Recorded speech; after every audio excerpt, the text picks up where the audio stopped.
Hello everyone, welcome to Prakash Nursing Academy. Myself, Soumi Prakash. In this video today we will discuss about Nursing Foundation 1 का जो हमारा unit 4 है communication and nurse patient relationship, इसको आज हम लोग 1 shot में देखेंगे। और ऐसे भी जब से सेमेस्टर वाइज एग्जाम हुआ है, जब से आईएनसी हमारा सिलेबस रिड्यूस किया है, चाहे आप कितना भी इंपॉर्टेंट क्वेश्चन हर एक चैप्टर का देखें, बट एग्जाम पास करने तक के लिए आपको पूरा सिलेबस पता होना चाहिए। तो सबसे फर्स्ट है हमारा कम्युनिकेशन का लेबल है, एलिमेंट है, प्रोसेस है, टाइप्स है, मोड्स है, फैक्टर इन्फ्लुएंसिंग कम्युनिकेशन। तो ये फर्स्ट वाला हम लोग टॉपिक डिस्कस कर लेते हैं। सो कम्युनिकेशन का सबसे पहले हमें इंट्रो देखना होगा। तो ये कहाँ से डिराइव्ड हुआ है? तो लैटिन वर्ड से, जो कि कम्युनिकेयर होता है, जिसका मतलब होता है शेयरिंग या फिर कॉन्ट्रीब्यूट या फिर स्प्रेड करना।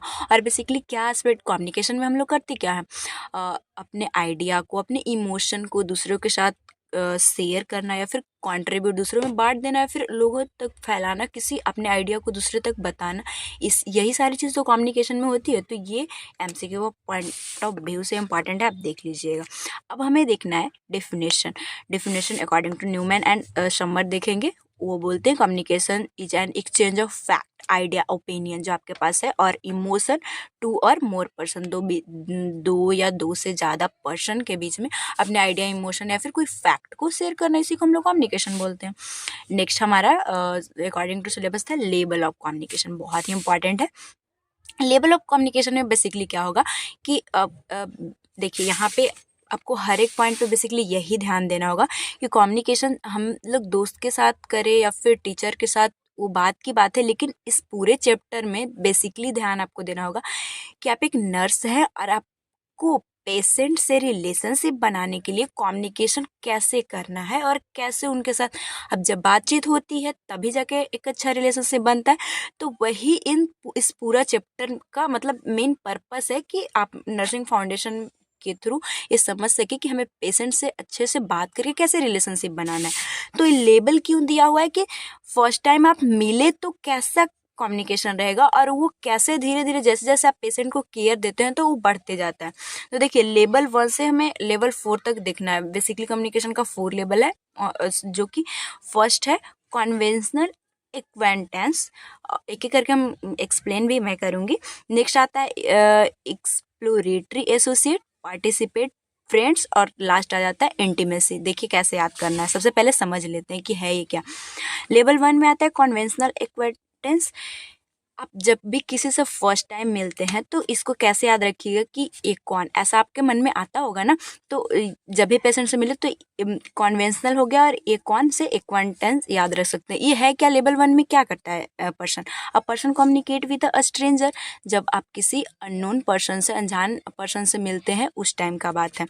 First encounter between nurse and the client, जब फेस टू फेस इनकाउंटर का मतलब फेस टू फेस इंटरेक्शन हुआ नर्स का क्लाइंट, डेट मीन्स कि पेशेंट हो गया, फिर उसके फैमिली वाले। तो फर्स्ट टाइम जो आप मिले, नेचर इस टाइम क्या होता है, मतलब कैसी इसकी नेचर होती है। तो उस टाइम हमें एक पेशेंट से मिले तो हम, या फिर उसके फैमिली वाले से मिले तो हमें पोलाइट रहना होता है, टू गेट एक्वेंटेड या फिर कॉन्वे इंसिडेंटल इंफॉर्मेशन। सो सब आप पोलाइट उस टाइम बात कीजिएगा। नेक्स्ट आएगा कि टू गेट एक्वेंटेंस, इंट्रोड्यूस होता है उस टाइम पे, नर्स भी इंट्रोड्यूस करवाती है, पेशेंट भी। इसके बाद इंसिडेंटल इन्फॉर्मेशन, आपके साथ हुआ क्या है, क्यों आप हॉस्पिटल आए हैं, ये सारा चीज़। नेक्स्ट आता है लेवल 2 में exploratory associate.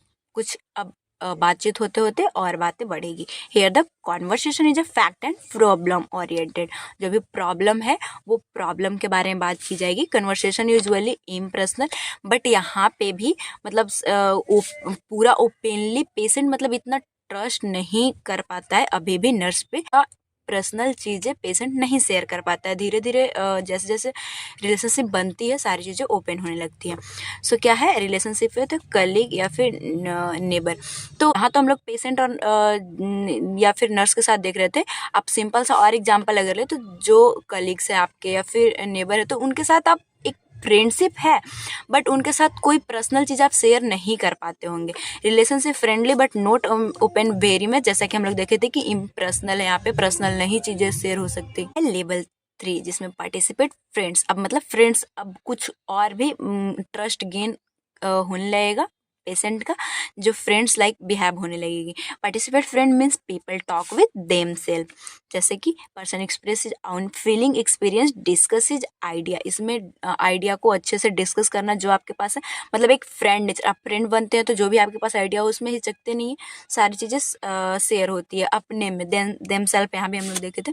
So nurse client can reach this level only it they have develop good reputation, मतलब कि गुड रेपुटेशन अगर नर्स का क्लाइंट के साथ बनता है तब इस लेवल तक वो पहुँचे। 4 में इंटीमेसी, इंटीमेसी का मतलब होता है एकदम क्लोजली, जहाँ पे आइडिया और फीलिंग एकदम शेयर होगा अपनेपन जैसा। Intimate relationship are characterize by communicate of feeling and deeply felt mutual understanding. आपसे जो अंडरस्टैंडिंग है वो एकदम डीपली हो जाती है, जैसे एक दो क्लोज फ्रेंड जो होते हैं, टू क्लोज फ्रेंड का जिस तरह से हर एक बात अपने में शेयर करना, उस तरह से पेशेंट का भी नर्स के साथ ऐसी दोस्ती हो जाती है। कम्युनिकेशन कैसे याद रखिएगा, तो सेप्पी, कभी कभी डॉग का नाम आप सुने होंगे कि सेप्पी शेप्पी, तो इस तरह से आप याद रख लीजिएगा। ऐसे ही फुल वीडियो में मैं छोटा छोटा आपको ट्रिक देती रहूँगी ताकि आपको याद करने में हेल्प। नेक्स्ट हमारा आता है element of communication, that means कि कैसे कम्युनिकेशन प्रोसेस पूरा हो सकती है। Element of communication are the best explain by Berlo in his model of communication, जो कि SMCR मॉडल है। इसमें क्या क्या आती है, एस में सोर्स आता है, जो कि जहाँ से चीज़ें जो है वो सेंड होती है दूसरे लोगों के पास। एम से मैसेज होता है, एक एक करके हम लोग डिस्कस करेंगे। सी से चैनल होता है और आर से रिसीवर होता है। अब छोटी सी एग्जांपल, और ये चीज़ आपको एग्जाम कॉपी में भी लिखना है। एलिमेंट ऑफ कम्युनिकेशन इंपॉर्टेंट है, एग्जाम में आता है, तो अगर एग्जाम में आया तो कम्युनिकेशन का इंट्रो डेफिनेशन लिखने के बाद डायरेक्ट आपको ये लिख के फिगर बनाइएगा और एक एक करके डिस्क्राइब कर दीजिएगा। सो ये फिगर में क्या बोलना चाहता है, आप सपोज डेट आप अपने कॉलेज में सेमिनार दे रहे हैं, तो सेमिनार दे रहे हैं तो सबसे पहले आप सोर्स हुए या सेंडर हुए, जो कि जिनके पास से जो भी इंफॉर्मेशन है वो लोगों तक जाएगी, जो भी जिनके पास तक आपको हो सकता है आपको इवैल्यूएट करने के लिए आपके टीचर हो या फिर आपको देखने के लिए आपके जो भी क्लासमेट्स हो। तो सबसे पहले तो आप सोर्स हुए, आपके दिमाग में जो आइडिया आएगा, मैसेज आएगा, जो जो चीज़ आपको सेमिनार में प्रेजेंट करना है वो मैसेज हो जाएगा। और लोगों तक पहुंचाने के लिए आपकी आवाज़ वॉइस अच्छी जाए उसके लिए एक चैनल चाहिए जो कि माइक होता है। अब ऐसे अगर और भी देखें तो पहले जो लेटर होता था, उस लेटर को चैनल हम लोग मानते थे कि पेपर में करके और उसी में जो सोर्स था वो मैसेज को लिख के और वो रिसीवर तक पहुंचता था। तो ये भी चीज़ें थी, लेकिन अभी आप इसको चैनल मानिएगा। और रिसीवर कौन है, तो जो वहाँ पे या तो आपके टीचर जो इवैल्यूएट करेंगे या फिर स्टूडेंट, तो वो रिसीवर हो गए। अब यहाँ से फीडबैक जाती है तब कि जैसे आपको इवैल्यूएट करके वो मार्क्स देते हैं, या फिर स्टूडेंट्स को उठाकर पूछा जाता है कि इनका कैसा परफॉर्मेंस है, तो वो फीडबैक देते हैं, क्लैपिंग करते हैं, तभी एक कम्युनिकेशन जो है वो पूर्ण हो पाता है। तो वही चीज़ देखेंगे। और ये जो फीडबैक है वो बैरलो के द्वारा नहीं दिया गया था, लेकिन फिर भी ये चीज़ें इंपॉर्टेंट है एलिमेंट के लिए, जो कि हम लोग आगे देखेंगे। सोर्स क्या है, जैसा कि मैं बताई कि ऑल्सो नोन एज सेंडर या फिर इनकोडर। कैसे आप याद रखिएगा कि सेंडर को इनकोडर बोला जाता है। तो अगर आप प्रेजेंटेशन देते होंगे तो जो जिनको प्रेजेंटेशन देना रहता है उनके अंदर डर रहता है, तो आप उस तरह से याद रख सकते हैं कि सोर्स या फिर सेंडर को इनकोडर भी बोलते हैं, क्योंकि इनको डर लगता है, किसी को भी लगता ही है। The person who initiate conversation और सेंडिंग मैसेज, यही पर्सन है जो स्टार्ट करता है कन्वर्सेशन, बातचीत को स्टार्ट करता है, मैसेज को सेंड करता है। तो फिर मैसेज क्या है, सेकेंड एलिमेंट है कम्युनिकेशन का, जो कि कंसिस्ट वर्बल और नॉन वर्बल एक्सप्रेशन। ये क्या है, तो जिसमें आप एक्सप्रेस कीजिएगा, वो हो सकता है वर्बल हो, नॉन वर्बल हो, लेकिन जो एक्सप्रेस कीजिएगा यही चीज़ें मैसेज है, जो बेसिकली आपके माइंड में आइडिया है। अब थर्ड एलिमेंट आता है चैनल, जो कि medium use to convey the message is the channel. इसमें क्या है, मोस्टली चैनल जो है वो रिटन और ओरल फॉर्म में होता है, जैसे आप बोलेंगे तो लोग सुनेगा, या फिर मैं आपको ये चीज़ें रिटन फॉर्म में दे रही हूँ, तो अपनी आइडिया को आपसे शेयर कर रही हूँ। लेकिन technology is the developing rapidly, visual telephone are becoming a more popular, कि हम लोग फ़ोन से जो बात करते हैं, या फिर अभी आप माइक देखे फिगर में, तो वो चीज़ें अब टेक्नोलॉजी जो डेवलप हुआ, तो ये सारी चीज़ें चैनल के रूप में काम करने लगी। नेक्स्ट आता है रिसीवर। तो रिसीवर इज द लिसनर, जो सुनते हैं, ऑब्जर्व करते हैं, हु इंटरप्रेट द मैसेज, जो एक सोर्स या फिर सेंडर बोल रहा है, इंटरप्रेट करने वाला, उस चीज़ को समझने वाला कौन है, रिसीवर। क्या है लिमिटेशन ऑफ दिस वैल्यू, जैसा कि हम लोग देखे कि एसएमसीआर जो था वो उसका क्या है लिमिटेशन आ गई। क्यों? क्योंकि उन्होंने मिस कर दिया इम्पॉर्टेंट एलिमेंट जो कि रिस्पॉन्स था। जब तक हम क्या बोले लोग नहीं समझा, तो वो कैसे एक चीज़ कम्युनिकेशन, कैसे अपनी इमोशन जब वो शेयर ही नहीं कर पाया तो कैसे पूरा हो सकता है। तो ये चीज़ को बर्लो मॉडल जो है वो उस मॉडल में शामिल नहीं किए थे।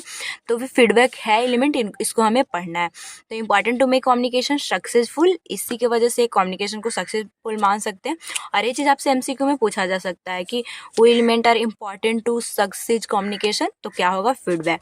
सो it is the reaction reply effect और information convert to the receiver. Receiver जो है, जो रिसीव किया उसको कैसा लगा, वो रिएक्शन रिप्लाई को जो सेंड किया था उसके तक पहुंचाना। सो ये था हमारे एलिमेंट। नेक्स्ट हम लोग देखेंगे प्रोसेस। अब प्रोसेस में क्या है कि कैसे कैसे वो चीज़ें, इमोशन, फीलिंग और जिसके साथ आप शेयर करना चाहते हैं रिसीवर तक आप कैसे पहुंचाइएगा। तो सबसे पहले तो एक सोर्स या फिर सेंडर जो था, इनकोडर था, वो स्टार्ट विद द मैसेज। उसके दिमाग में कोई तो आइडिया आया, तब वो ट्रांसमिट इनकोड द मैसेज। अब सबसे पहले उसके स्टार्ट हुआ मैसेज दिमाग में आना, अब उसको ट्रांसमिट किया मोड ऑफ द मैसेज। जैसे कि हमें ये चैप्टर पढ़ाना था, तो सबसे पहले मैं आपको जैसे पढ़ाना था तो ये कॉपी में लिखी, अपने पेपर में लिखी, और फिर इस मैसेज को इनकोड इसमें किया, तब इनकोडेड मैसेज ट्रांसमिटेड। अब फ़ोन के थ्रू मैं आपको भेज रही हूँ, इनकोडेड मैसेज इज रिसीव्ड। आप इसे रिसीव कर रहे हैं और रिसीव डिकोड द मैसेज। आप जैसे भी समझ पा रहे हैं वही हुआ। तो कम्युनिकेशन का प्रोसेस एक दोस्त के साथ भी आप मान सकते हैं कि आपको अगर पूछना हो कि आप कैसे हो, तो सबसे पहले मैसेज आए कि ये इंसान कैसे है, फिर आप उस चीज़ को पूछेंगे, फिर उसके जैसे आप वॉइस बोलेंगे तो आपके दोस्त तक जाएगी ये बातें, और जब जाएगी तो वो उसके दिमाग में आएगा कि हाँ ये मुझसे पूछ रहा है कि मैं कैसा हूँ। वो समझ के फिर उसका आंसर देगा कि हाँ मैं ठीक हूँ, तो फीडबैक के रूप में। तो यही तो है प्रोसेस। सो ये सिंपल सा था, आपको बस ये बना देना है। अब हमें देखना है टाइप्स ऑफ कम्युनिकेशन, जो कि बहुत इंपॉर्टेंट है और इससे एग्जाम में क्वेश्चन आता है। सो टाइप्स बहुत सारे हैं, लेकिन बेसिकली हम लोग दो और फिर अदर्स आता है उसको बस देख लेंगे। तो सबसे पहला बेस्ड ऑन रिलेशनशिप। इसमें फॉर्मल और इनफॉर्मल आता है, एक एक करके हम लोग डिस्क्राइब करेंगे। बेस्ड ऑन जो फ्लो है उसमें डाउनवर्ड, अपवर्ड और हॉरिजेंटल, इसको भी हम लोग ट्रिक से देख लेंगे ताकि आपको याद रहे एग्जाम टाइम में। और अदर्स में आता है विजुअल कम्युनिकेशन, टेली कम्युनिकेशन और मेटा कम्युनिकेशन। फर्स्ट हम लोग देख लेते हैं कि जो बेस्ड अपॉन रिलेशनशिप है उसमें फॉर्मल कम्युनिकेशन आता है। अब फॉर्मल चीज़ें क्या होती है, जैसे कि आप अपने कॉलेज में जब क्लासरूम में है, प्रिंसिपल से बात कर रही हूँ, उनके साथ कम्युनिकेशन करना, तो फॉर्मल रूप से बात करते हैं। और वही आप हॉस्टल में आते हैं, अपने जो भी फ्रेंड्स रूममेट हैं उनके साथ अगर जो बात करते हैं वो इनफॉर्मल कम्युनिकेशन हो गया। तो बस सिंपल सा फॉर्मल कम्युनिकेशन में क्या आता है, communication between official on various position in institution. Example अगर देखें तो between nursing superintendent and nursing staff. Nursing superintendent जो है वो नर्सिंग स्टाफ से हायर अथॉरिटी पे होते हैं। आप आगे में भी आपको पता भी होगा, नहीं भी पता हो तो एनएस जो है वो हायर अथॉरिटी पे होते हैं, और वो नर्सिंग स्टाफ से अगर बात कर रहे हैं तो उस टाइम जो है नर्सिंग स्टाफ जो इनसे एनएस से बात करेगा वो फॉर्मल रूप में गुड मॉर्निंग विश करना, मतलब अच्छे से। ऐसा नहीं कि तुम कैसे हो, आपके लाइफ में क्या चल रहा है, ये सब बातें नहीं होगी, सारा चीज़ फॉर्मल होगा। नेक्स्ट हमारा आता है इनफॉर्मल कम्युनिकेशन। किसके बीच में कम्युनिकेशन, अगर टू पीपल में भी सोशल सिस्टम का। और सोशल सिस्टम आपको सोशियोलॉजी में पढ़ना है, अगर आप नहीं देखे हैं तो मेरे चैनल पे देख सकते हैं, पूरा वीडियो डल चुका है।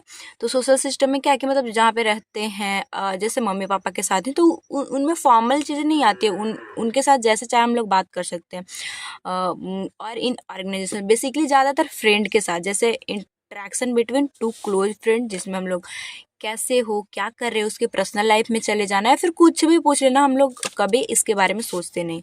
This is very informal talk with the people. जैसे गॉसिपिंग हो गया, गॉसिप करते रहना, जिसका कोई मतलब कुछ सोचना समझना नहीं है, हाँ बात कर रहे हैं, मतलब वो हो गया।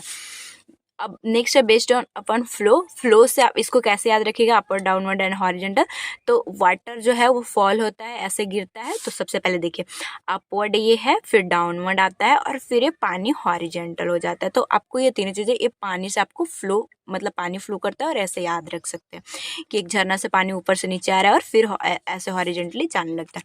तो ये है क्या, ये तो याद करने का था।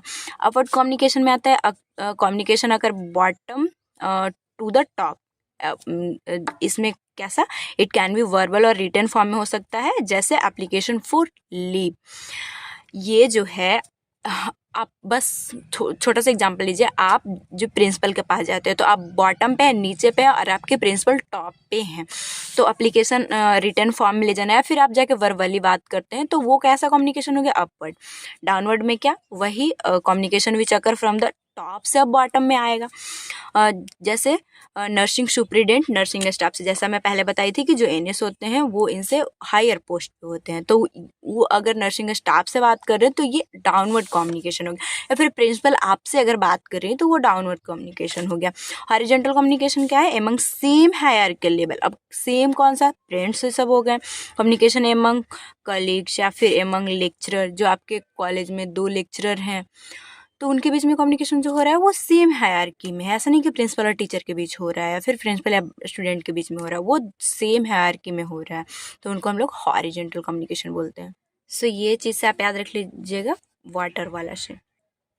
नेक्स्ट अदर जो था उसमें सबसे पहले विजुअल कम्युनिकेशन आता है, जिसमें क्या आएगा, message convey being the symbol in the form of chart, map, poster, painting, it is etcetera. मतलब मैप के थ्रू, मैप जैसे हम लोग देखते हैं तो उसमें बहुत सारी चीज़ें हमें इंफॉर्मेशन मिलता है, पोस्टर देख के चीज़ों को पता करना, चार्ट देख के, और also known as symbolic communication, मतलब किसी चीज़ को दिखाकर अपनी आइडिया को शेयर करना। टेली कम्युनिकेशन क्या है, ये बहुत ही एडवांस फॉर्म में जो अब आया है। Process communication in distance place help to electromagnetic appliances. इसमें कौन कौन सी चीज़ें आएगी, तो टेलीविज़न जो हो गया, रेडियो जो हो गया, इंटरनेट जो हो गया, जो अभी मैं आपको दे पा रही हूँ, एक टेली कम्युनिकेशन इसको बोल सकते हैं। अभी टेली कम्युनिकेशन के थ्रू मेडिसिन का भी, या फिर डॉक्टर से भी लोग जो बात कर रहे हैं, दूसरों से एडवाइस ले रहे हैं, या आपको और भी मेडिसिन के क्षेत्र में मतलब एरिया में भी पढ़ना होगा, तो ये एडवांस फॉर्म है जो कि अब रेडियो के थ्रू अपनी आइडिया को, फीलिंग को लोग जो शेयर कर पा रहे हैं ऑनलाइन मोड में, तो ये टेली कम्युनिकेशन होता है। मेटा कम्युनिकेशन ये आपके लिए थोड़ा सा होगा, ये सेकेंडरी कम्युनिकेशन है। कम्युनिकेशन अगर डीपर सेंस, मतलब बोल एक चीज़ का मीनिंग कुछ और ही निकलेगा। It convey message with message के अंदर मैसेज, जैसे कि एक lady doing praise for her daughter in law के लिए ताना जैसी चीज़ें, मतलब वो बोलना कुछ और ही चाह रही है वर्ड के थ्रू, तो वो मेटा कम्युनिकेशन हो गया। मतलब इसको इतना ध्यान नहीं रखना, आप इन दोनों को ध्यान में रख सकते हैं। नेक्स्ट आता है मोड्स ऑफ कम्युनिकेशन, जो कि इम्पॉर्टेंट है। नेक्स्ट तो इसमें क्या है कि mode of communication generally affect the clarity of the message send with the communication process. Mode मतलब क्या, कि कैसे जो है कम्युनिकेट कर सकता है एक person, face to face, written form, ये सारी चीज़ें इसमें हम लोग देखेंगे। सो इसमें बेसिकली ये देखा जाएगा कि कैसे जो है वो क्लैरिटी के साथ लोगों तक मैसेज को पहुंचाया जाए। तो फॉलोइंग मोड्स जो है यूज होते हैं फ्रीक्वेंटली अपने मैसेज को दूसरे तक, अपने फीलिंग को दूसरे तक मतलब शेयर करने के लिए। कौन कौन से हैं, तो फर्स्ट तो आता है फेस टू फेस और डायरेक्ट कम्युनिकेशन। इसमें क्या है, it is a rapid and clear process of receiving the necessary information. Basically जब बहुत ज़्यादा इंपॉर्टेंट चीज़ हो तो ऐसे तो फेस टू फेस हम लोग फ्रेंड में भी बात कर लेते हो, बात की बात है, लेकिन जब कई बार आपने देखा होगा कि एक ऑफिस में जो बॉस होते हैं, फिर हमारी प्रिंसिपल मैम जो होती हैं, अगर उनको कोई नेसेसरी इन्फॉर्मेशन देना हो तो हमसे फेस टू फेस बात करने आती हैं। और नहीं तो देखेंगे कि ऐसे कोई अगर सिंपल सा बात हो तो वो पोस्टर भी लगा देती हैं नोटिस बोर्ड में कि हाँ हो गया, तो वो रिटेन कम्युनिकेशन में आता है। लेकिन फेस टू फेस, जैसे कि आपको अगर ऑल द बेस्ट आपको एग्जाम के लिए, या फिर एग्जाम अगर हो आपका यूनिवर्सिटी एग्जाम और उस टाइम आपको विशेष देना या फिर कोई बातें अगर करनी हो, तो फेस टू फेस अपनी आइडिया इमोशन को आपके साथ शेयर करती है, तो उस टाइम नेसेसरी इन्फॉर्मेशन के लिए ज़्यादा फेस टू फेस या फिर डायरेक्ट कम्युनिकेशन किया जाता है। रिटन कम्युनिकेशन वही, it require a clear format and clear statement, prevent miss interpretation and information by the receiver, ये जो है क्लियर होता है, लेकिन इसमें एक चीज़ का ध्यान रखना होता है कि मिस इंटरप्रिटेशन ना हो या फिर इंफॉर्मेशन जो है रिसीवर तक क्लियर पहुँचे।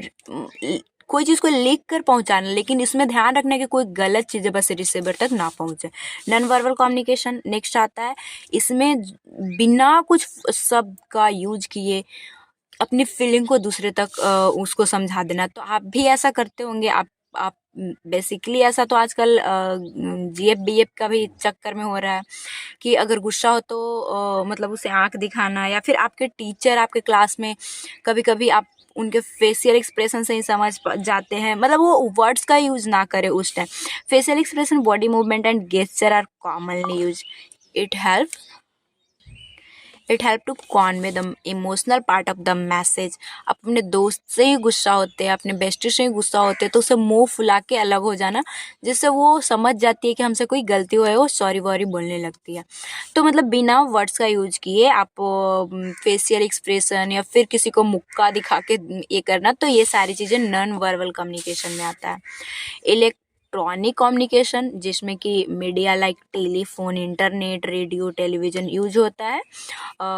इसमें लार्ज ग्रुप ऑफ पीपल के साथ हम लोग बात करते हैं। जैसे अभी मैं आपको अगर एक फ़ोन से, इंटरनेट से आपको मैं अगर पढ़ा पा रही हूँ, तो इससे लार्ज पीपल के साथ मैं अपनी आइडिया ये सब कुछ शेयर कर पा रही हूँ। तो ये इलेक्ट्रॉनिक कम्युनिकेशन का मोड हो गया।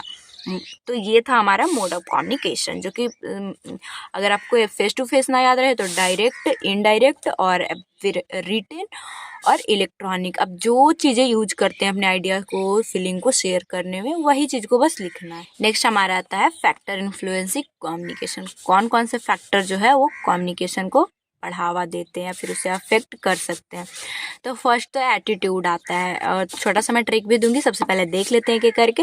तो एटीट्यूड आता है फर्स्ट। एटीट्यूड में refer to internal predisposition of a person act to certain way to a situation के हिसाब से लोगों का एटीट्यूड जो है वो दिखता है, फिर शेयर होता है। एटीट्यूड का मतलब बस आप इतना समझिए कि लोगों का मतलब होता है ना कि इसका तो निगेटिव ही एटीट्यूड है, हमेशा निगेटिव सोचता है। या फिर कई लोग आपको ऐसा मिलेंगे जो कि मतलब उनसे आप बात करिएगा तो कभी कभी लोग बहुत पॉजिटिव फील करवाते हैं और कभी कभी निगेटिव, तो बोलते हैं कि निगेटिव पर्सन से दूर रहिए, उन लोग का एटीट्यूड ऐसा कि हर टाइम उन यही सोचते हैं। तो ये चीज़ें इन्फ्लुएंस करती है। अगर किसी का एटीट्यूड अच्छा हो तो वो ये इंटरनल प्रीडिस्पोजिशन है, उनकी आदत है, जो कि अगर अच्छा हो तो लोग उनसे ज़्यादा बात करना चाहते हैं। अगर वो निगेटिव हो तो कई बार दूसरों को भी अफेक्ट कर देते हैं। नेक्स्ट आता है सोशियो कल्चरल बैकग्राउंड, जिसमें कि culture plays significant role in the patient psychological wellbeing. इसमें बेसिकली हम लोग पहले भी मैं आपको बताई थी कि कम्युनिकेशन नर्स पेशेंट रिलेशनशिप में, तो ज़्यादातर चीज़ें जो हम लोग हैं वो पेशेंट को लेकर मतलब पेशेंट के ऊपर ही अप्लाई करके देखते हैं।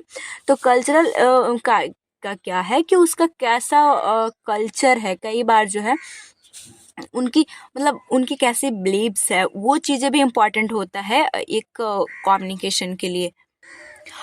आप कभी हॉस्पिटल जाइएगा तो एक चीज़ नोटिस आपको करने को मिलेगा कि अगर दो हिंदू पेशेंट आ जाए या फिर समटाइम्स दो मुस्लिम मतलब रिलीजन के पेशेंट आ जाए, तो उन लोग दोनों का बहुत जल्दी फ्रेंडशिप हो जाएगा और उन लोग दोनों बात करने लगेंगे। तो सोशियो कल्चरल बैकग्राउंड भी इन्फ्लुएंस या फिर अफेक्ट करता है कम्युनिकेशन को। पास्ट एक्सपीरियंस, जैसे ये भी बहुत इंपॉर्टेंट है। पर्सन हु हैज क्रिटिसाइज, तो ये क्रिटिसाइज क्या है कि एक पर्सन को हमेशा उसके घर में उसको क्रिटिसाइज किया जाता है, अरे ये तो नहीं पढ़ेगा, ये तो कुछ कर ही नहीं सकता है लाइफ में, ये तो है ही ऐसा। वो बंदा अपने फैमिली से भी बात करने के लिए तैयार नहीं होता। मतलब वो अगर क्रिटिसिज्म उसको अक्सर मिले तो वो बात तक नहीं करना चाहेगा। तो आता है इंटरपर्सनल परसेप्शन, इसमें mental process by which intellectual, sensory and emotional data recognize logically. Perception का मतलब क्या है, आप साइकोलॉजी में पढ़े होंगे, ये कैसे चीज़ों को परसीव करना अपने सेंस ऑर्गन को यूज करके। तो लॉजिकली कई बातों को सोचना, आप बात कर रहे हो वो लॉजिक कोई और लगा ले इमोशन के बेसिस पे, तो वो सारी चीज़ें भी अफेक्ट करती है कम्युनिकेशन। अब जैसे इंटरपर्सनल परसेप्शन में अगर वो किसी का रिलेशनशिप अपना पर्सनल अच्छा हो तो उनमें कम्युनिकेशन अच्छा होगा, और अगर उनकी पहले से लड़ाई या फिर फाइटिंग चल रहा हो तो उस टाइम पे कम्युनिकेशन मतलब अच्छा ना होने की ज़्यादा ये रहती है, मतलब झगड़ा ज़्यादातर आप देखेंगे, बात लोग नहीं करना चाहते हैं। तो ये परसेप्शन कि उनका पहले से परसेप्शन एक दूसरे के प्रति कैसा बना हुआ है। एनवायरमेंटल फैक्टर में क्या आता है कि time, balance, number of people present and noise level. Environmental तो बहुत ज़्यादा अफेक्ट करता है। अभी आप एक फ्रेंड के साथ बात कर रहे हैं और वही आपको स्टेज पे कुछ बोलने को मिले तो डिपेंड करने लगता है ना, उस टाइम हेजिटेशन, एंजाइटी या फिर बहुत ज़्यादा शोरगुल हो तो वहाँ पे बात करने का मन नहीं करता। तो ये भी फैक्टर इन्फ्लुएंस करते हैं कम्युनिकेशन को। फिजियोलॉजिकल फैक्टर में क्या आएगा, फिजियोलॉजिकल से आप समझ सकते हैं एनाटॉमी, मतलब हम किसी स्ट्रक्चर का एनाटॉमी फिजियोलॉजी में पढ़े होंगे तो उसका अगर स्टडी करें तो एनाटॉमी बोलेंगे। और फिजियोलॉजी डेट मीन्स कि बॉडी के फंक्शन को। तो फिजियोलॉजिकल से यहाँ क्या समझ में आ रहा है कि कोई चीज़ रिलेटेड हो बॉडी से, तो इसमें क्या है, इंटरफेयर विद द कम्युनिकेशन। जैसे कि पेन एक्सपीरियंस बाय पर्सन, अगर किसी पर्सन को पेन हो रहा है, सर दर्द हो रहा है, आप उससे बात करके देखिए, वो बात ही नहीं करना चाहेगा, आप चाहे कितना भी अच्छा कुछ चीज़ आप उनको उनके साथ शेयर करना चाहें। तो ये फिजियोलॉजिकल फैक्टर जो अफेक्ट कर रहा है कम्युनिकेशन को। साइकोलॉजिकल फैक्टर, अब यहीं पे आपको लग रहा हो कि इन्फ्लुएंस हमसे पूछ रहा है, तो जब जब पर्सन जो है बहुत अच्छा फील कर रहा होता है, उनके साथ बॉडी कंडीशन सही हो, फिजियोलॉजिकल हो, फिट फाट हो, तो वो चीज़ों को जल्दी समझ पाता है और आप उससे अच्छे से कम्युनिकेट कर पाते हैं। साइकोलॉजिकल डैट मीन्स के रिलेटेड टू माइंड, तो anxiety, fear, loss and grief make client emotionally disturb. अब इस टाइम पे एंजाइटी हो रहा है, फियर हो रहा है, कोई पर्सन का डेथ की वजह से वो ग्रीफ कर रहा हो, तो उस टाइम पे वो इमोशनली डिस्टर्ब होता है, तो आप अच्छे से कम्युनिकेट नहीं कर पाइएगा। अगर ये सब से अगर फ्री हो तो कम्युनिकेशन अच्छा होता है। नेक्स्ट है मेडिकेशन। सर्टेन ड्रग जो है जैसे कि सेडेटिव, जो कि हमारे सेंट्रल नर्वस सिस्टम को सप्रेस करता है। एंटी डिप्रेसेंट, वो सारी चीज़ें हमारे ब्रेन को सप्रेस करता है, जिसके कारण वो बंदा थका थका या फिर नींद जैसी कंडीशन जो ये मेडिकेशन लेता है उनको आती है। तो उस टाइम पे पॉसिबल ही नहीं है कि आप चाहे जितना भी अच्छा इंफॉर्मेशन शेयर करें, वो समझ ही नहीं पाएगा। नेक्स्ट आता है नॉलेज, तो कि level of understanding and comprehension. Depend करता है ना, अब एक बच्चा, अब यहाँ पे ही बहुत सारे जो वीडियो देख रहे होंगे, एक जो कि हर एक चीज़ को वो जो समझता है, उनकी अंडरस्टैंडिंग अच्छी हो, तो वो मैं जो समझाना चाह रही हूँ वो अच्छे से समझ पाएंगे। और एक जो जान मतलब उनका अपना जो अंडरस्टैंडिंग लेवल हो वो कम हो, तो वो चीज़ों को एक ही क्लास में क्यों ऐसा होता है कि एक ही टीचर पढ़ा रहे हैं और बहुत सारे स्टूडेंट में से एक स्टूडेंट बहुत अच्छे से समझ पाता है चीज़ों को, तो उनका नॉलेज और अपना अंडरस्टैंडिंग कंप्रहेंशन वाली चीज़ें जो डिफरेंसेस आती है इसके वजह से। तो ये था हमारा फैक्टर इन्फ्लुएंसिंग कम्युनिकेशन, जिसमें कैसे आप याद रखिएगा, P3 सेम की, मतलब 3 P नेम से ही कोई गर्ल्स थी जो कि सेम की, कोई स्पीच सेम दी होगी, डांस सेम की, तो ऐसे आप याद रख सकते हैं। P3 से आ जाएगा हमारा पास्ट, फिजियोलॉजिकल और साइकोलॉजिकल। नेक्स्ट SAME आप मिला लीजिएगा, पूरा मैं दे दी हूँ, तो आप 1 से 2 बार लिखिएगा, आपको याद हो जाएगा। अब ये आपके लिए इम्पॉर्टेंट है, ये एग्ज़ाम में पूछता है 5 मार्क्स के लिए। तो आपको लिखना कैसे है, सबसे पहले आप कम्युनिकेशन का, जब भी आपसे कोई भी चीज़ पूछे, फैक्टर पूछे, एलिमेंट पूछे, तो लिखेगा ना वो एलिमेंट ऑफ कम्युनिकेशन या फिर फैक्टर इन्फ्लुएंस कम्युनिकेशन। तो उस टाइम पे आपको सबसे पहले कम्युनिकेशन का इंट्रोडक्शन डेफिनेशन देना होगा, तब आप ये इस तरह से बनाइए, फिर क्लाउड बना दीजिएगा और एक एक ये सारी चीज़ों को 9 पॉइंट को लिखकर एक एक डिस्क्राइब कर दीजिएगा। इतना इनफ रहेगा आपके एग्जाम के लिए। तो हम लोगों का एक हेडिंग जो है वो ख़त्म होता है। अब हम लोग देखेंगे मेथड ऑफ इफेक्टिव कम्युनिकेशन, बहुत इंपॉर्टेंट है एग्जाम के लिए, सो आप ध्यान रखिएगा। चलिए देखते हैं। सो मेथड ऑफ इफेक्टिव कम्युनिकेशन या फिर थेराप्यूटिक कम्युनिकेशन टेक्निक दिया हुआ है। सो अब यही सिलेबस से थेराप्यूटिक कम्युनिकेशन आता है। और कई बार हम लोग क्या सोचते हैं या फिर कई स्टूडेंट को ऐसा देखने को मिलता है कि हमारा आउट ऑफ सिलेबस आ गया कि थेराप्यूटिक कम्युनिकेशन बहुत बार एग्जाम में आता है, तो हम लोग सिर्फ पढ़ के जाते हैं टेक्निक। तो ऐसा नहीं करना है, थेराप्यूटिक कम्युनिकेशन आपको अच्छे से पढ़ना है, ये इंपॉर्टेंट है एग्जाम के लिए। तो ये है क्या, फिर हम लोग टेक्निक देख लेंगे। तो face to face communication that aim to improve patient physical and emotionally well being known as therapeutic communication. देखिए, आपको कुछ ना समझ में आया, थेराप्यूटिक का मतलब क्या होता है कि ट्रीटमेंट के पर्पस से किसी चीज़ को ठीक करने के, पेशेंट को ठीक करने के लिए हम लोग बातचीत उनसे करें। और तो हमारा कोई रिलेशन नहीं है ना, हम दोस्त के साथ इमोशनली अच्छा रहने के लिए बातचीत करते हैं, दोस्त बनाते हैं। पेशेंट के साथ हम लोग क्यों उनको क्यों दोस्त बनाते हैं? ताकि उनकी जो भी प्रॉब्लम हो मेरे साथ शेयर करें और उनको मैं ठीक कर सकूँ, उनकी प्रॉब्लम की जड़ को पता करके कि पिन पॉइंट क्या है प्रॉब्लम का। अगर वो पता चल जाएगा, वो बात करेगा तभी पता चलेगा, और अगर प्रॉब्लम पता चल गया तो उसको हम ठीक कर सके। तो थेराप्यूटिक कम्युनिकेशन का मतलब वही है, ट्रीटमेंट पर्पस से किसी पेशेंट से बात करना। कैरेक्टरिस्टिक क्या है? Patient is prime focus to interpreters interaction. इसमें किसके ऊपर फोकस रहेगा? इंट्रैक्शन किसके साथ हो रहा है? तो पेशेंट के साथ। Keep patient information confidential. पहले की वीडियो में भी बताई हूँ, 1 से लेकर 3 तक खत्म हो चुका है। अगर आप नहीं देखे हैं तो प्लेलिस्ट डिस्क्रिप्शन बॉक्स में मिलेगा, आप देख सकते हैं। इसका मतलब क्या है कि आपको पेशेंट कोई चीज़ बताया तो उसको दूसरे के साथ शेयर नहीं करना है, अपने पास ही रखना है। उनको हो सके जितना समझाना है दूसरे, क्योंकि आपको बताया, आपको किसी और को नहीं बताना है, उससे पेशेंट को अच्छा नहीं फील होगा। नेक्स्ट आता है determine the level of knowledge assessing the patient intellectual capability. अगर पेशेंट आपसे बात करता है तो वो कैसा है, आप बातों से ही पता कर लीजिएगा कि उसके पास नॉलेज कैसा है, उसका इंटेलेक्चुअल कैपेसिटी कैसा है। Adopt non judgmental mindset. लेकिन आपको ध्यान रखना है, उसी के बेसिस पे आपको जज नहीं करने लगना है। बस हाँ, बात करना है, उसकी इंटेलेक्चुअल कैपेबिलिटी पता करें, लेकिन आपको जज नहीं करना है, उनको ट्रीटमेंट देना है। Do not give unnecessary advice. अब कुछ भी आप मत देने लगिए कि आपकी शादी का रिलेशनशिप कैसा चल रहा है, उसे कैसे ठीक रखिएगा, ये सारी चीज़ अननेसेसरी ना बात करिए, ना एडवाइस देना आपको। पर्पस अब आता है कि थेराप्यूटिक कम्युनिकेशन का आखिर पर्पस है क्या? तो असेस अ पेशेंट। क्या असेस करेंगे? To know the pain point patient problem. क्यों थेराप्यूटिक, क्यों हम लोग पेशेंट से बात करें? पर्पस तो पहले ही मैं बताएं कि उसकी आखिर मेन प्रॉब्लम की जड़ क्या है, वो चीज़ पता करने के लिए, या फिर प्रॉब्लम को सॉल्व करने के लिए, या फिर गिव इमोशनल सपोर्ट। पेशेंट कई बार बीमारी के वजह से वो बहुत ज़्यादा इमोशनली डिस्टर्ब हो जाते हैं, तो उनको इमोशनल सपोर्ट देने के लिए। अब हम लोग देखते हैं कि थेराप्यूटिक कम्युनिकेशन का टेक्निक क्या है, और इसी को हम लोग मेथड ऑफ इफेक्टिव कम्युनिकेशन बोलते हैं। तो फर्स्ट है कम्युनिकेशन स्किल। कैसा होना चाहिए आपके पास कम्युनिकेशन का स्किल, और ये आप साइकोलॉजी में भी पढ़िएगा। आईएनसी के अकॉर्डिंग न्यू जब से सेमेस्टर वाइज तब ये आया है साइकोलॉजी में, तो वहाँ भी बहुत अच्छे से मैं पढ़ाई हूँ, चाहे तो आप चैनल पे विजिट करके देख सकते हैं। तो कम्युनिकेशन स्किल में क्या है कि सबसे पहले एक पेशेंट से आप बात कर रहे हैं तो उसके बातों पर फोकस कीजिए। प्रोवाइडिंग इन्फॉर्मेशन, जो भी इन्फॉर्मेशन है उनको बताइए।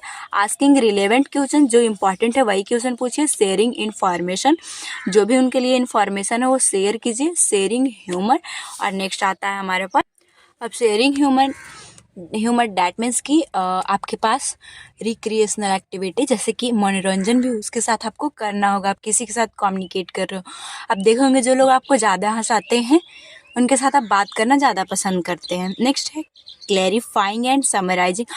आप जो भी चीज़ बता रहे हैं उसको क्लियर वे में एंड समराइज करना। आप जब भी प्रेजेंटेशन देते होंगे तो आपको क्यों समराइज करने के लिए बताया जाता है, ताकि आप क्या बताएं लास्ट में लोगों को एक बार फिर से रिवाइज करवा दे, समराइज करके कि मतलब क्या था।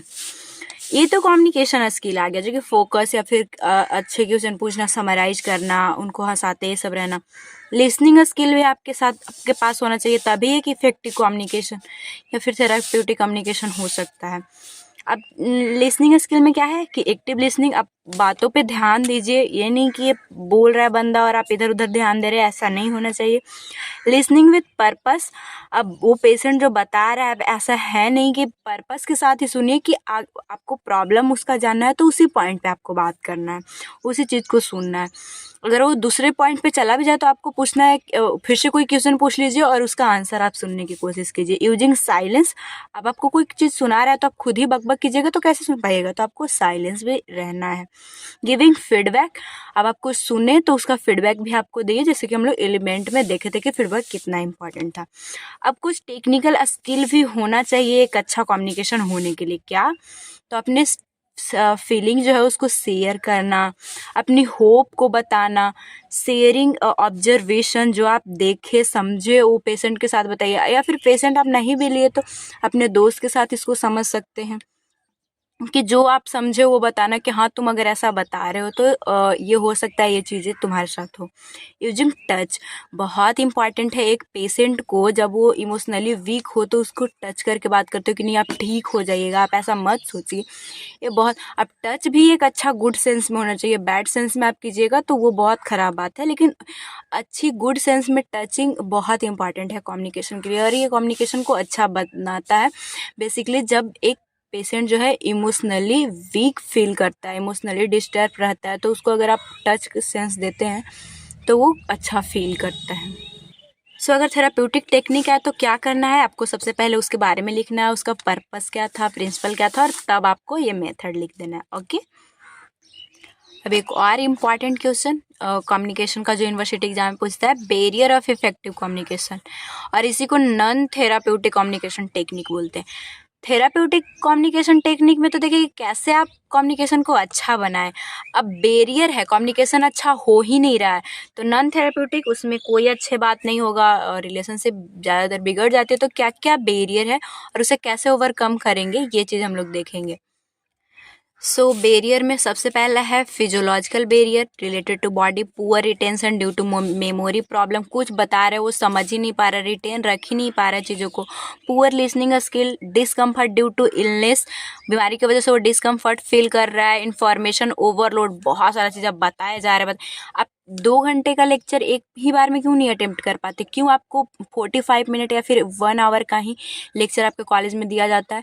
बिकॉज आपके पास अगर इन्फॉर्मेशन ओवरलोड हो तो आप चीज जो बताना चाहती हैं आपके टीचर, वो समझा ही नहीं पाएगी, आपके पास इन्फॉर्मेशन ओवरलोड हो जाएगा, जो कि कम्युनिकेशन बैरियर बनता है। कैसे कम कर सकते हैं? क्योंकि आप एक नर्स हैं तो आप प्रॉब्लम जनरेट होना ना होना वो अपने आप चीज़ है, लेकिन आपको उसे सॉल्व करना पहला ड्यूटी है। तो ये क्या है, pay attention during the sharing information. अगर वो डिस्कम्फर्ट कहीं तो नहीं ना फील कर रहा है, कोई चीज़ आप बता रहे हैं तो उसको देखिए कि सबसे पहले वो कंफर्ट फील कर रहा है कि नहीं। नेक्स्ट उस पे अटेंशन आपको देना है। इंश्योर ईच अदर कंफर्ट, वही कंफर्ट है कि नहीं है, अब इधर उधर ध्यान है तो कैसे आप जो बता रहे हो सुन पाएगा। नेक्स्ट है साइकोलॉजिकल बैरियर। साइकोलॉजिकल बैरियर में क्या होगा, miss perception, misunderstanding, emotional disturbance, fear, anxiety and confuse thinking.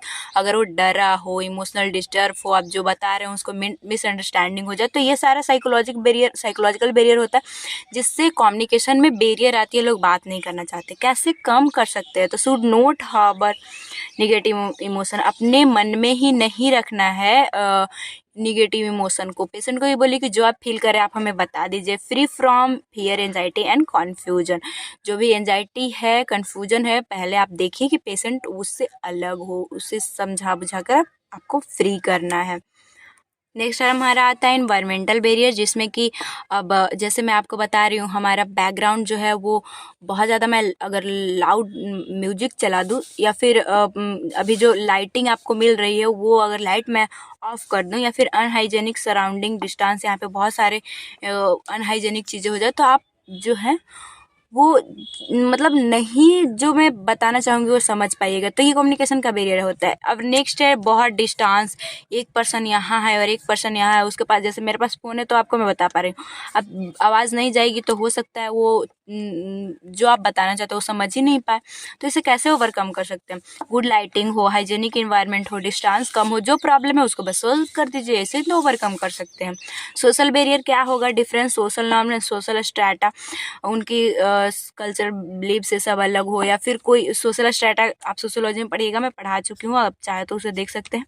Social strata का मतलब क्या है कि एक अपर क्लास का जो पर्सन है वो लोअर क्लास के पर्सन से बात नहीं करना चाहता उतना, आप देखे होंगे, तो ये कम्युनिकेशन का बैरियर होता है।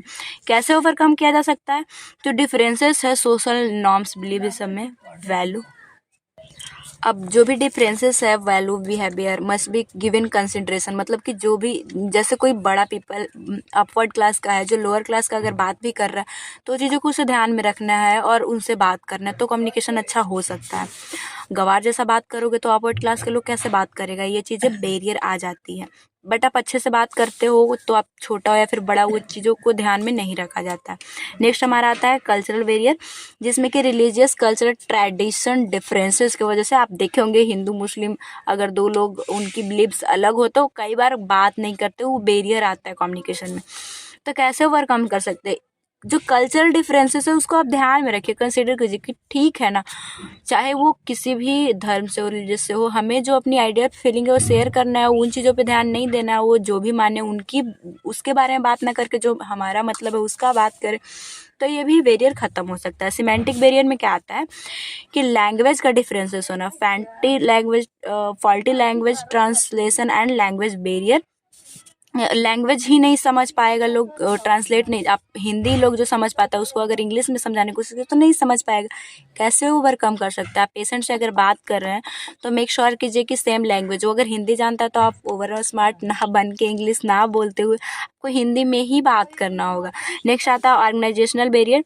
ऑर्गेनाइजेशन के पॉलिसी रूल्स और रेगुलेशन भी कभी कभी जो है वो बैरियर बनता है। अब एक ऐसी प्रिंसिपल होगी जो कि मतलब उसके साथ बात करने के लिए एप्लीकेशन लिखो, ये करो वो करो, पहले इसके पास जाओ उसके पास जाओ, तो उस टाइम आप जो अपने आपको बात करना हो उस तक पहुंचा ही नहीं पाइएगा। तो कैसे इसे ओवरकम कर सकते हैं? Consideration organizational policy rules and regulation, इसको भी आपको ध्यान में रखना है कि हाँ, अगर प्रिंसिपल के साथ एप्लीकेशन लेके ही जाना है तो मैं एप्लीकेशन में ही अपनी इमोशन जो भी हमको उनसे बात करना हो वो लिख के उनसे बात करें।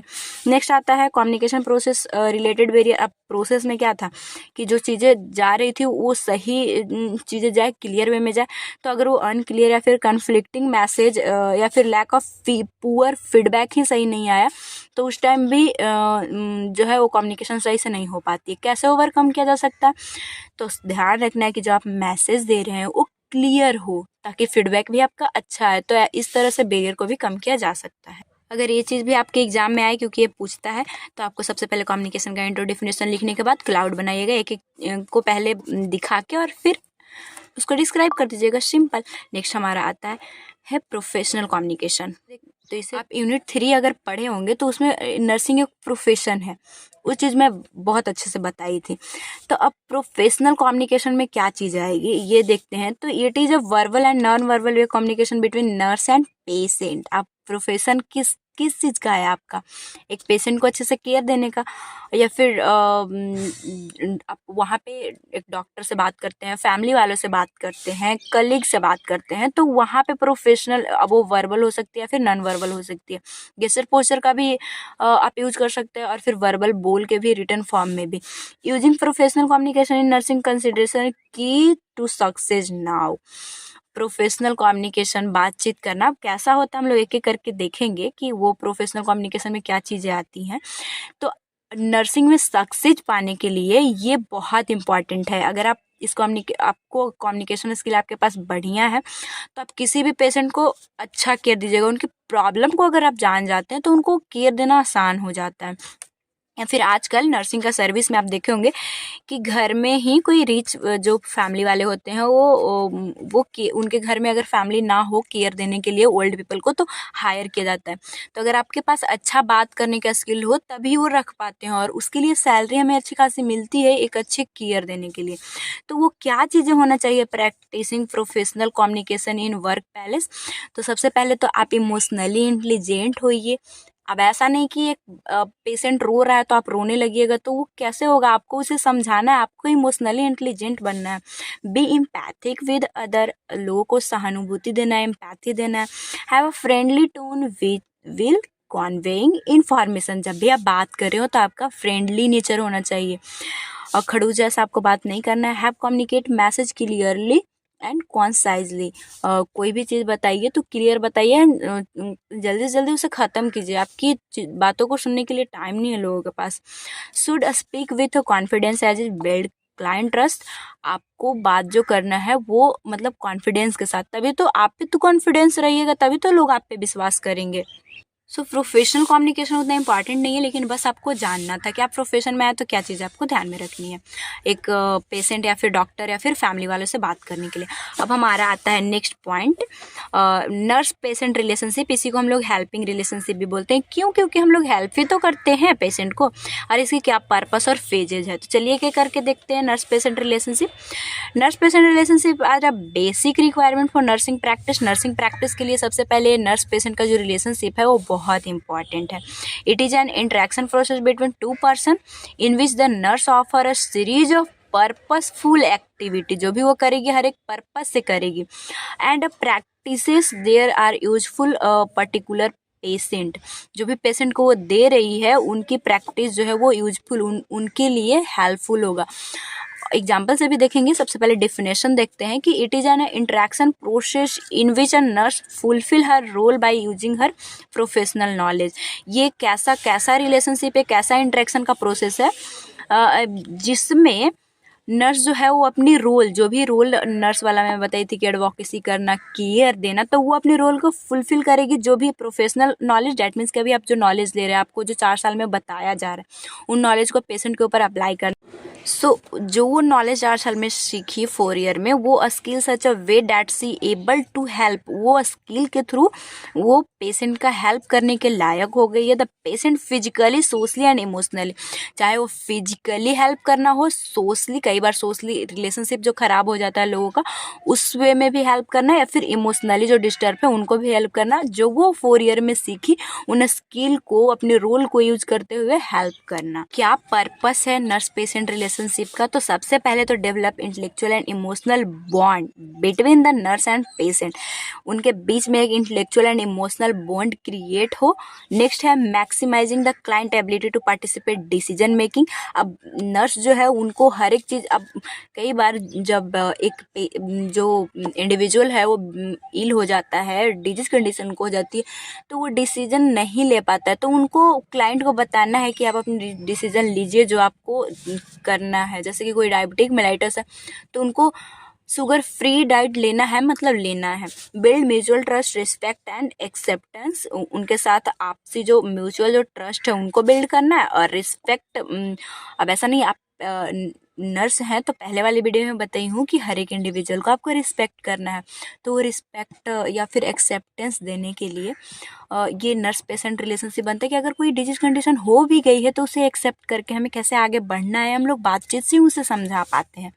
Considering ethnic and cultural aspect. अब एथनिक का मतलब होता है रिलेटेड टू कास्ट, तो मतलब उन सारी चीज़ों का आपको ध्यान देना, कंसीडर करना, देखते हुए चलना, मानना कि उनकी जो भी कल्चरल एस्पेक्ट है, बिलीव है, अगर हमें बातचीत से पता चले तो उन सभी चीज़ों को ध्यान में रखना, तभी आप एक अच्छा रिलेशनशिप बना पाइएगा। और देखिए, कम्युनिकेशन से पहले तो हम लोग कम्युनिकेशन देखें, और कम्युनिकेशन से ही रिलेशनशिप बन पाती है। जब आप अच्छा बात करते हैं तो एक अच्छी दोस्ती, रिश्तेदारी तो यहाँ पे नहीं बोलेंगे, लेकिन एक अच्छा फैमिलियर टाइप इंसान हो पाता है। फेजेज अब हम लोग देख लेते हैं, तो फेजेज में क्या आएगा कि कैसे जो है वो एक, क्योंकि हम लोग पहले भी देखे कि नर्स और पेशेंट का रिलेशनशिप बस ट्रीटमेंट का है, तो सबसे पहले तो ट्रीटमेंट के लिए आएगा, ट्रीटमेंट के थ्रू वो बातचीत करके वो सारा चीज़, मतलब उस टाइम रिलेशनशिप बना, लेकिन फिर जब ख़त्म हो जाता है तो उसको, जब उनकी डिजीज कंडीशन सही हो जाती है तो पेशेंट जो है वो रिलेशनशिप ख़त्म हो जाता है।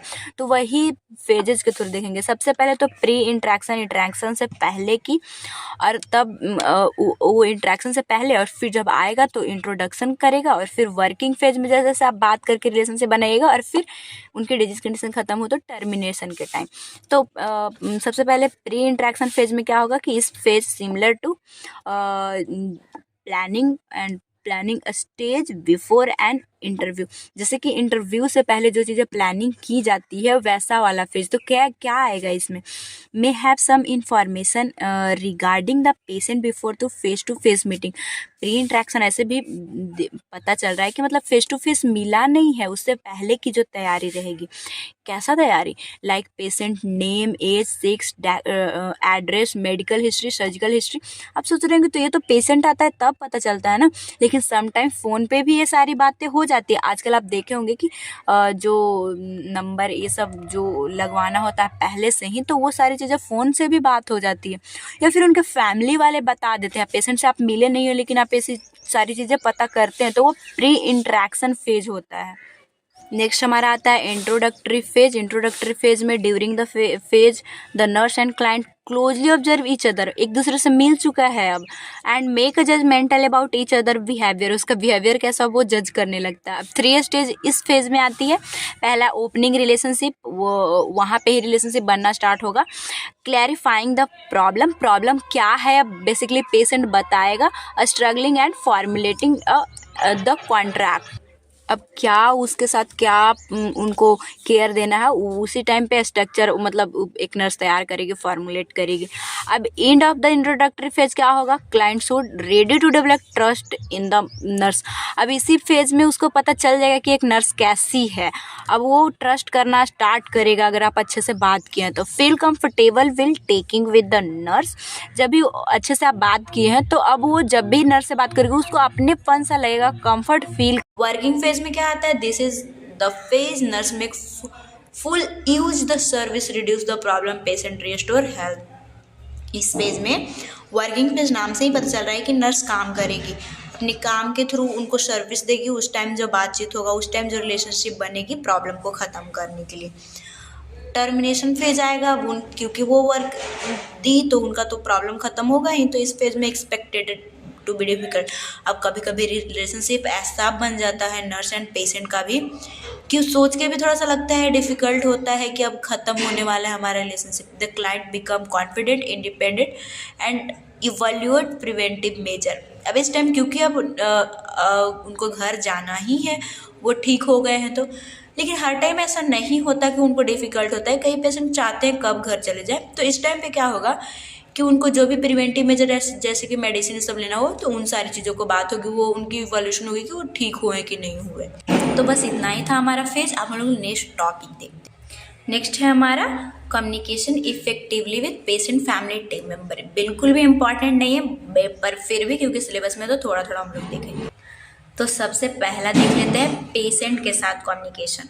तो हेल्पफुल फॉर पेशेंट बेनिफिट, उनके बेनिफिट के लिए हम लोग का अच्छा कम्युनिकेशन होना ज़रूरी है। Assisting client achieving and maintain health, जो उनका इलनेस हुआ है, डिजीज कंडीशन हुआ है, उनको वापस लाना, उनकी कंडीशन को ठीक करना, इसीलिए हम लोग कम्युनिकेट करते हैं। नर्स पेशेंट का यही कम्युनिकेशन का पर्पस होता है। अब फैमिली के साथ मतलब पेशेंट का जो फैमिली है उनके साथ एक नर्स का बात क्यों, तो establish helping relationship with the patient family in home care setting. जैसा कि मैं आपको बताई कि नर्स का काम ये भी होता है कि वो होम केयर भी देती है, तो उस टाइम पे एक पेशेंट के साथ साथ आपको फैमिली से भी एक अच्छा रिलेशनशिप बनाना होगा, तभी आप हेल्प ले पाइएगा। Through effectively communication with the patient family should be beneficial to the patient receiving treatment. अब एक ये काहे के लिए इम्पॉर्टेंट है, जब पेशेंट को आप ट्रीटमेंट दे रहे हैं, आपका रिश्ता तो मेन ट्रीटमेंट पेशेंट को ही देना है ना, तो वो इफेक्टिव कम्युनिकेशन सिर्फ बेनिफिशियल हो सकता है कि वो आपको हेल्प दे, कोई आपका बातचीत करना हो, कोई उनसे हेल्प लेना हो, तो उस टाइम पे वो बेनिफिशियल होता है। बेसिकली तभी ज़्यादा हेल्पफुल होता है जब आप होम केयर सेटिंग देते हैं। अब टीम मेंबर से काहे नर्स बात करती है, आप खुद सोचिए। सबसे पहले तो टीम बिल्ड करने के लिए, एक अच्छा कोऑपरेशन बनाने के लिए, और कंसल्टेशन जो डॉक्टर से लेती है, सलाह लेती है, तो उसके लिए टीम मेंबर डेट मीन्स कि डॉक्टर हो गए, वहाँ पे कोवर्कर हो गए, उनके साथ बात करना, कम्युनिकेशन करना, तो ये हो गया टीम मेंबर के साथ। बस थोड़ा ही इंपॉर्टेंट था, बस जानना इंपॉर्टेंट था। लास्ट पॉइंट हमारा आता है maintaining effective human relationship communication with vulnerable group. Vulnerable group में कौन कौन, children, women, physically and mentally challenge and elderly लोगों के साथ आपको कैसे इफेक्टिव कम्युनिकेशन करना है, ये चीज़ है। ये भी आ सकता है एग्जाम में, तो आप ध्यान दीजिएगा। सबसे पहले आपको समझना होगा कि वल्नरेबल जो ग्रुप है वो होते कौन है, किनको हम लोग वल्नरेबल बोलते हैं। तो वल्नरेबल का मतलब है कि जो अपना खुद का नीड पूरा नहीं कर सकता, वो अनेबल है, अपनी केयर अपने खुद से नहीं ले सकता, उनको हम लोग वल्नरेबल बोलेंगे। तो वही थोड़ा सा हम लोग देख लेते हैं कि vulnerable group are made of those people who do not protect themselves, खुद को वो प्रोटेक्ट नहीं कर सकते क्योंकि वो अपनी नीड नहीं पूरा कर पाते। किसके अगेंस्ट, तो हो सकता है उनको कोई इंजरी पहुंचा सकता है जिससे वो अपने आप को प्रोटेक्ट ना कर सके। Who are unable to take care themselves, जैसा कि मैं बताई कि वो अपनी वो केयर नहीं ले पाते हैं। This type of person require protection, support, special care and love. जिनको ये सारी चीज़ें अगर नहीं, वो अपने आप को प्रोटेक्ट नहीं कर पा रहे हैं, केयर लेने की ज़रूरत है, तो वो उनको चाहिए होता है कि कोई हमको प्रोटेक्ट करे, कोई हमको support they, special care they, love they.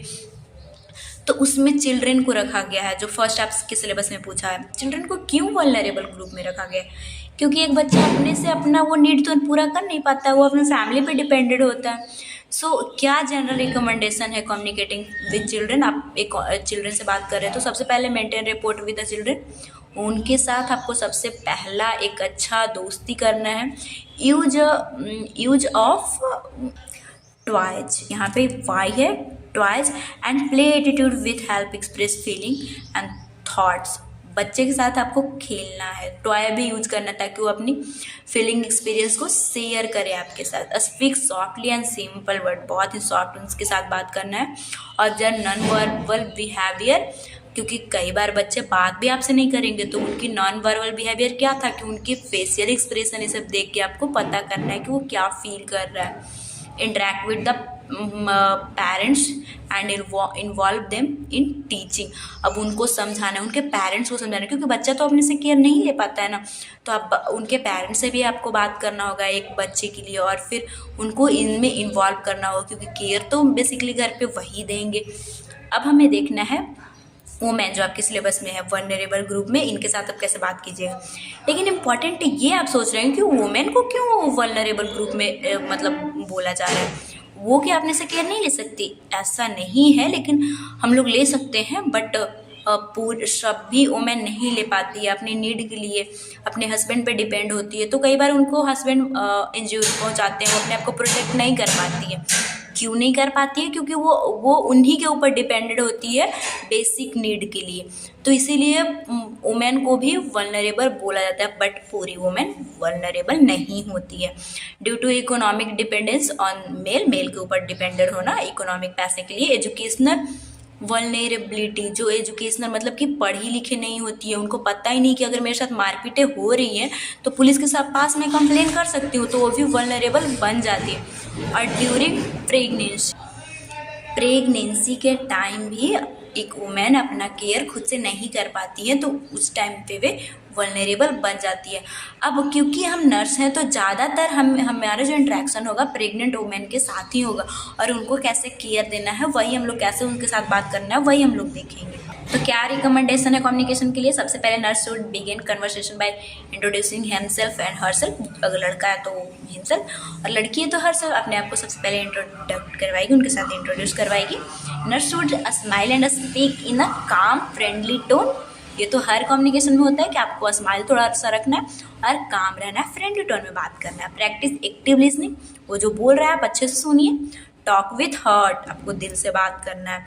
Created true desire to understand the problem female patient and show kindness. मतलब कि देखिए, अगर कोई प्रेग्नेंट वुमेन आई है तो वो इमोशनली थोड़ा सा वीक हो जाती है, उनके साथ आप ऐसा बात कीजिए ना कि उनके अंदर डिजायर मतलब वो आपसे बात करना चाहे, उनके साथ एक काइंडनेस शो कीजिएगा, तो वो अपनी प्रॉब्लम शेयर कर पाती है। कि या फिर जिनके साथ घरेलू हिंसा हो रहा है, तो वो आप जब तक काइंडनेस उनके साथ शेयर नहीं कीजिएगा तब तक वो अपनी प्रॉब्लम नहीं शेयर कर पाएगी आपके साथ। तो ये सारी चीज़ों को ध्यान रखना। Speak slowly, ask open ended question, आपको स्लोली बात करना है और ओपन क्वेश्चन पूछना है, कुछ भी नहीं पूछ देना। मतलब जो आप क्वेश्चन पूछ रहे हैं उनको ध्यान रखने को उन्हीं से रिलेटेड हो। तो ये इस तरह से आप एक जो वल्नरेबल वुमेन है उनसे बात कर सकते हैं। फिजिकली चैलेंज जो आपके सिलेबस में है, फिजिकली और मेंटली चैलेंज। तो सबसे पहले फिजिकली देख लेते हैं, इसके बाद मेंटली देख लेंगे। अब फिजिकली डैट मीन्स की बॉडी से रिलेटेड, बॉडी फंक्शन कोई उनका अच्छे से काम नहीं कर रहा हो, तो सबसे पहला क्या चैलेंज हो सकता है जो वल्नरेबल बन जाए? मोबिलिटी लिमिटेशन, जो चल नहीं पाते हैं। तो उनके साथ आपको कैसे बात करना है? Do not push move person wheel chair.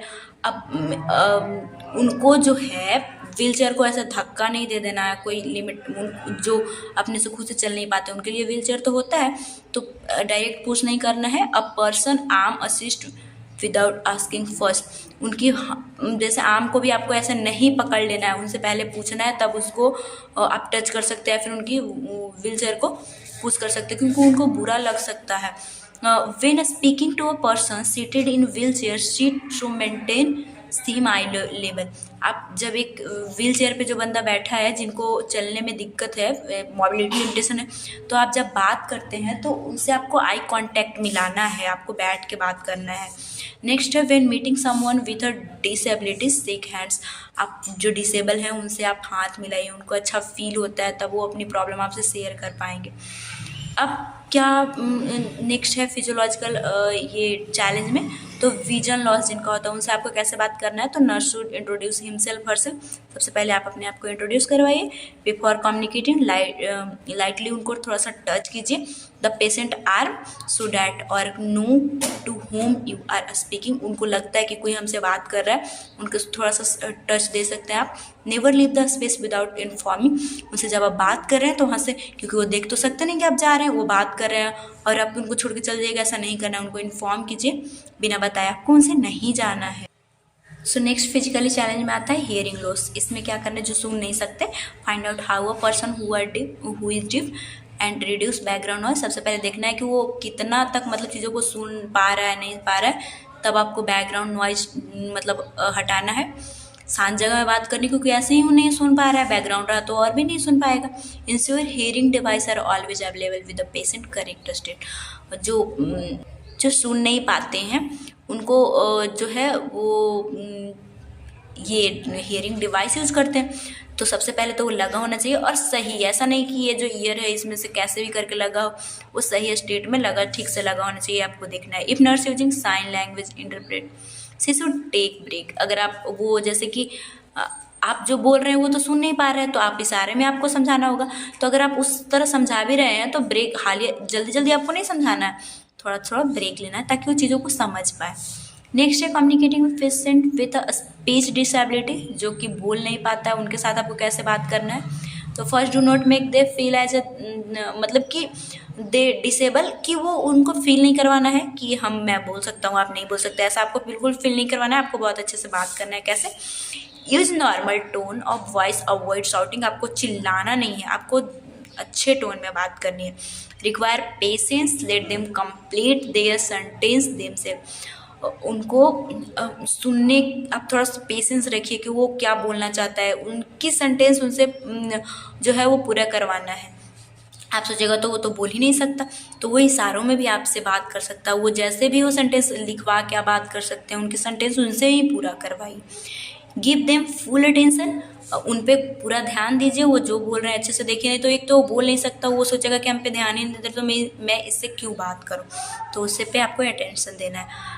तो ये था फिजिकली चैलेंज, जो कि हियरिंग लॉस या फिर जो चल नहीं सकते, बोल नहीं सकते, वो हम लोग देखें। अब मेंटली चैलेंज, जो कि वल्नरेबल ग्रुप में है, उनके साथ कैसे आपको बात करना है। तो रिकमेंडेशन वही जो कि साइकेट्रिक होते हैं या फिर उसी को मेंटली हेल्थ डिसेबल बोलते हैं, मेंटल हेल्थ जिनका अच्छा नहीं होता, तो कैसे बात करना है।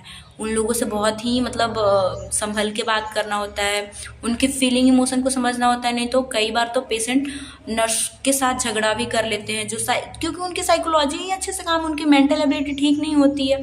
तो use clear and simple tone. सबसे पहले तो आपको क्लियर एंड सिंपल, अच्छे से जो बोल रहे हैं उनको अच्छे से समझ में आए और सिंपल टोन में यूज़ करना। अगर आप गुस्से से बात किए तो वो आपके साथ मतलब आपके ऊपर भी कहीं तो हाथ तक उठा देते हैं, तो उनके साथ आपको बहुत संभल के बात करना होता है। जब आपको साइकेट्रिक में ड्यूटी करने को मिलेगा तो और अच्छे से समझाया जाएगा ये सब चीज़ें। Avoid threatening when interacting with the person. आपको धमकी नहीं देना है जब उससे आप इंटरेक्ट कर रहे हो, बात कर रहे हो। तो shake hand with interacting for the first time. जब आप फर्स्ट टाइम उन पेशेंट जो मेंटली डिसेबल है, तो आप हाथ मिला सकते हो उनसे, उनको अच्छा फील होगा, उनको लगेगा कि नहीं मेरे को ये समझ रहा है। People with mental health problem and sensing discomfort therefore nurse should maintain. क्या बोल रहा है कि पीपल जो है वो जो कि मेंटली हेल्थ प्रॉब्लम होता है, सेंसिंग डिस्कम्फर्ट, इसीलिए आपको क्या करना है, मेंटेन क्या करना है, आई कांटेक्ट मेंटेन करना है, पे अटेंशन उसके ऊपर ऑन बॉडी लैंग्वेज। और जो आप बोल रहे हैं अपना बॉडी लैंग्वेज पे भी आपको ध्यान रखना होता है। जब आप एक साइकोलॉजी जो कि मेंटली इल होते हैं उनसे अगर बात कर रहे हो, तो nurse must understand that the patient want, need, dream and desire a people with a mental health disable same as a normal people. मतलब कि उनकी हर एक बात को आपको समझना है जैसे नॉर्मल इंसान का आप समझते हैं, बस इतना ही मतलब है। अब हम लोग देखते हैं इल्डरली जो कि लास्ट है जो वल्नरेबल ग्रुप में है। तो इनके साथ कैसे आप एक इल्ड जब आपके घर में ही आपके जो दादू या फिर दादी होंगी उनसे आप कैसे बात करते हैं, सबसे पहले तो रिस्पेक्ट उनको देना ही होगा, उनकी बातों पे आपको ध्यान देना होता है, वो जो बोल रहे हो सुनना होता है। तो सबसे पहले हॉस्पिटल में अगर कोई ऐसा एल्डरली पेशेंट आए और उनको वल्नरेबल में क्यों रखा जा रहा है, क्योंकि उस टाइम पे उनको बहुत सारी डिजीज कंडीशन होती है जिसके कारण वो अपने आप को प्रोटेक्ट नहीं कर सकते, अपनी नीड नहीं पूरा कर सकते, इसीलिए उनको वल्नरेबल में रखा जाता है। तो उनके साथ maintain eye to eye contact सबसे पहले बनाना है, फोकस ऑन द टॉपिक, वो क्या बोल रहे हैं उनके टॉपिक पे फोकस कीजिए, नहीं तो बहुत जल्दी वो लोग गुस्सा हो जाते हैं। Don't discuss about the extra topic, उनसे इधर उधर की बातें मत कीजिए, आपके कितने बच्चे हैं, क्या है, क्यों आप हॉस्पिटल आए। Only discussing in the their conversation, note argue and questioning. उनके बारे में पूछना है आपको, उन अगर वो जो बोल रहे हैं उस पर कोई तर्क नहीं करना है, कोई क्वेश्चन दूसरा नहीं पूछना है। Distracting area should be avoided, क्योंकि वो बहुत जल्दी इरिटेट हो जाते हैं। कोई ऐसा म्यूजिक व्यूजिक नहीं यूज़ करना है उनसे, जब बात कर रहे हो आप तो फ़ोन नहीं यूज़ करना है। तो ये था जो कि वल्नरेबल ग्रुप के साथ आप कैसे बात कीजिएगा। आपका पूरा सिलेबस खत्म होप कि आपको ये पूरा वीडियो समझ में आया होगा। पूरे विश्वास के साथ आपको कह सकती हूँ कि ये चैप्टर आपको अच्छे से समझ में आया होगा, बट हमें मोटिवेट करने के लिए, क्योंकि मैं अपनी तरफ से पूरी मेहनत की हूँ, इसीलिए इतना कॉन्फिडेंस से बोल रही हूँ। अगर आपको सच में समझ में आया है तो प्लीज कमेंट बॉक्स में जरूर बताइएगा आपको वीडियो कैसा लगा, और एटलीस्ट यूट्यूब का क्राइटेरिया पूरा कर दीजिएगा, क्योंकि बहुत मेहनत लग जाता है ये सारी चीजें करने में, नोट्स बनाना और फिर आपको सारा चीज आपको क्या कहाँ पे कौन से कैसे एग्जाम में लिखना है करने में बहुत मेहनत लगता है। एल्गोरिथम जो होता है, जैसे कि आप लाइक करते हैं तो दूसरों को भी वो वीडियो प्रोवाइड करता है। आप सब्सक्राइब करने से तो आपका फायदा होगा कि आपको वीडियो टाइम पे मिल जाएगा, और कमेंट करते हैं तो हाँ लगता है यूट्यूब को कि हाँ अच्छा वीडियो है, मतलब उसकी एंगेजमेंट बेसिकली बढ़ती है। अगर आप शेयर करते हैं तो उन दोस्तों के पास भी जाता है तो यूट्यूब को भी लगता है कि हाँ अच्छी वीडियो है। और मेरी मेहनत का बस आपसे यही डिमांड है, मेक श्योर कि आप पूरा कीजिएगा, हमें विश्वास है कि आप पूरा कीजिएगा। आज के लिए बस इतना ही। थैंक्स फॉर वॉचिंग, मिलेंगे नेक्स्ट वीडियो में नेक्स्ट यूनिट के साथ।